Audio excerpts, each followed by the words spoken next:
दे रही हूँ, जल्दी लाओ। सिक्के हैं आपके पास तो मैं नोट में कन्वर्ट करके दे रही हूँ 2 मिनट के अंदर। त्या बाबांकडे असे पैसे मागते ही जाडी, जसं काही त्यांनी खूप मोठा अपराध केलेला आहे. पोटा पाण्यासाठी 2 पैसे मागितले तर काय अपराध केला त्यांनी?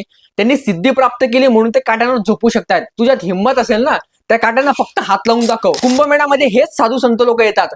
तुमच्यासारखे भिकारचोट आहे ना, घरी बसा, नका जाऊ कुंभमेळ्यामध्ये. हिंदू धर्माला एक्सपोज करणारे व्हिडिओ बनवले की म्हणजे आपण सू कॉल्ड एज्युकेटेड आणि कूल समजतो स्वतःला. मूर्ख आहेत तुम्ही, मूर्ख. हात जोडून विनंती आहे सर्व मायबापांना, जर तुमच्या पुढे अशा अवलादी पैदा होत असतील ना, वांजोटे राहून जा, पण असे मुलं जन्माला घालू नका. हे साधू संत तुम्हाला कुंभमेळा झाल्यानंतर कुठल्याच गल्लीबोळ्यात दिसणार नाही. त्यांच्या आश्रमात निघून जातील किंवा कुठेतरी ध्यानमग्न होऊन जातील आणि पुढच्याच कुंभमेळ्यात तुम्हाला यांचं दर्शन होणार आहे. त्यांनी काहीतरी सिद्धी प्राप्त केली म्हणून ते काट्यांवर तरी झोपू शकतायत.